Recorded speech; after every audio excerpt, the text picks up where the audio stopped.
Hey, what's going on, guys? This is Brad with Despite Fitness, and I'm sitting here with Coach Matt out of the Lions Den, and it was just a great opportunity to come down here and do some training.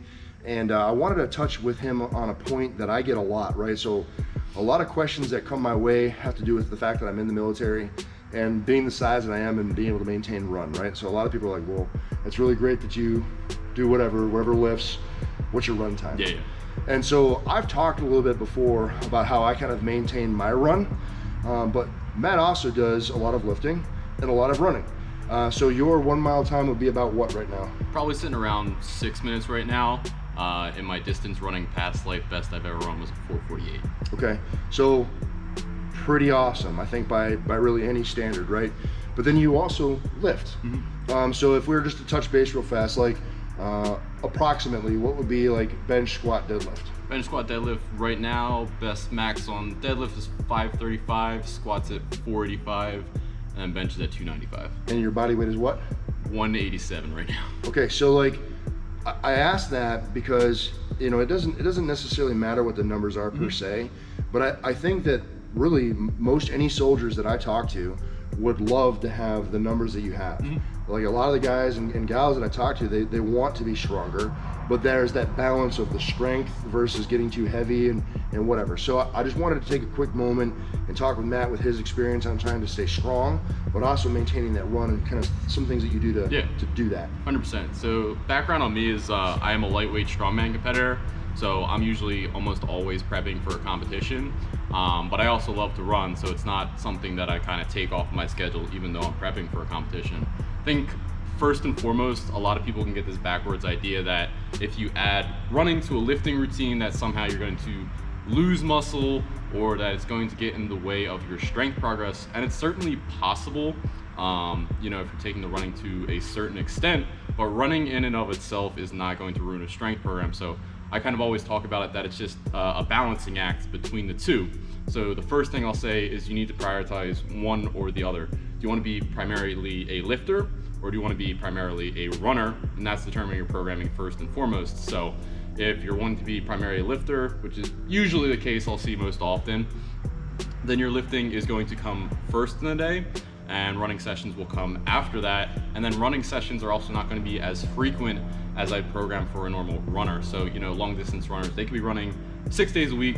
For lifters, I'm usually only programming around 3 to 4 days a week. And those running sessions are their conditioning sessions. So I'm not giving them running sessions on top of conditioning sessions on top of their lifting. It's just running and then lifting sessions. So usually do 3 sessions a week. One of those would be a long run. Long run is relative to everyone's kind of capability. So mine's probably in the 6 to 10 mile range of how I'm feeling that day. And that's literally just a comfortable jog, something that I could keep a conversation with Brad the entire time that I was running with him. And that's literally just to build some aerobic base and to keep your ability to run further distances up, depending on what kind of distancing you'll run. Another day I'll have is kind of, your tempo day, your fartlek day. And this is going to be a longer run, but it's going to have some work built into it. So if you've ever heard of fartleks before, that's kind of sprints built into a long run, where you might be sprinting for 10 seconds and then back into a jog for 30 seconds, sprinting for those 10 seconds, back into a jog for 10 seconds. There's all sorts of variations of those, so I'm not super picky on what variation I'm picking for that. It's just something to keep the intensity up and get you used to that jogging bit, but also higher intensity running at the same time. And then my last day of the week is more, interval training. So a lot of people would think of this as like your sprints. For distance runners, sprints could be, 800 meters and up.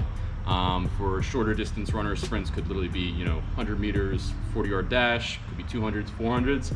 Again, it's all relative to kind of your goal for the run, but it'll be something that's higher intensity. So I'm taking more lifting rest intervals. So I'm gonna hit a hard 400 meters basically as fast as I can, and I'm gonna get full recovery in that. And I'm gonna hit another hard 400 meters as hard as I can and get full recovery in that. So that's kind of my basic setup for those 3 days. Long run, something to get an aerobic base, a higher intensity run, but still not too crazy with like fartleks or tempo running, and then something that is higher intensity with interval work. And again, this is all kind of based around, you need to know what distance is your main goal. So you can't be like a jack of all trades here. You can't be a marathon runner and really good at 5Ks and really good at sprinting. You do kind of have to pick one of those distances to focus in on. So for PFT stuff, you're usually focusing around 1.5 miles, right? For us, it's 2. 2. So if you had that for a test, you'd be focusing in on, I want to be really good at 2 miles. So long runs would probably be over 2 miles. Your tempo work would probably be at the pace that you want to run for that test. And then interval days would be, super maximal to that pace for that test. So getting used to kind of running over that pace for that test. It's awesome. Last thing I want to touch on is, like, we didn't do it in the front of the video, but like, what would make you qualified to talk on this? What's your educational experience? Yeah. So bunch of different things. I have a bachelor's degree in exercise science from the University of Pittsburgh. I am a coach here, so I'm Joey's coach. I teach strongman here, strength classes, conditioning classes here at the gym, do online programming, personal training, all that jazz.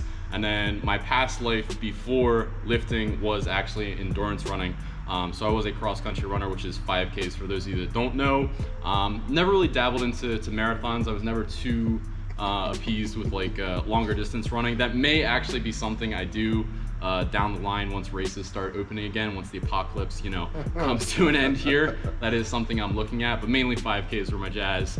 And then what got me into lifting was I actually got some stress fractures kind of towards the end of my running career there. And I was like, screw it.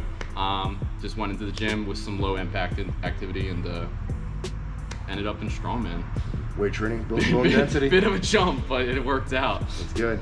All right, cool. So, like, I just wanted to have another voice kind of talk about running and training, right? So, like, there are, especially if you're a service member, whether branch and material, a lot of us want to be stronger because it allows us to be kind of a more effective human being.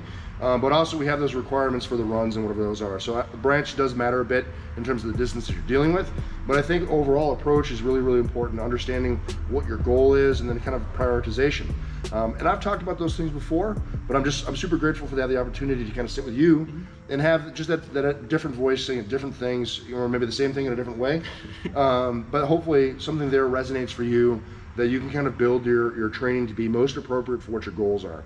The last thing that I would put onto this is if you're in a leadership position in whatever service, that you focus your training program on what the goal is. Far too often, especially in the Army, I see the fitness programs that are just kind of erratic at best, and they're not really structured based on what the output should be. And so, he mentioned understanding what your distance is and being able to train to that distance. Trying to be a jack of all trades leads you kind of as a master of none. So being able to be specific on what the goal is and build that training plan around the goal allows you to be most effective. Yeah, what Brad just said is really important there with like running training in general is general public, their idea of like training for a run is I'm gonna go out and jog today. And if you have that 2-mile run and it's at a faster pace than you're used to, or it's a faster pace than your jog, that race or that test is going to be extremely jarring for you. And you're gonna hit a wall early on in that race if you've never hit your pace before. So even focusing in on shorter runs that are at your pace, or tempo runs that get you at your pace for even 10-second intervals, it's going to be a lot more useful for you than running a 10-mile run but at a slow pace that's not going to get you ready for the race. Oh yeah. All right, I think that pretty much sums it up. I appreciate you guys kind of checking out this video. If you have any questions, comments, or concerns, drop in the chat box below. I'll be sure to respond. I will include all of Matt's information in the description box below. So if you're interested in some of the program that he has available, if you want to pick him up as a coach, that'll all be down there as well. So you can reach out to him. And I'm sure that he'll probably monitor the chat box as well. So if questions come through, he can kind of help weigh in on the subject. But just want to say thanks for checking out this video. If you like it, give it a thumbs up. Want to thank you for all the support in the channel, everything that you've continued to do to make it what it is. I really, really appreciate it. Remember guys, no matter what it is you think you can't do, like be strong and run, it's never going to happen unless you get in and you train. You're either going to find an excuse or you're going to find a way, and hope that you guys continue to find the way. Thanks for watching. See you in the next one. Peace.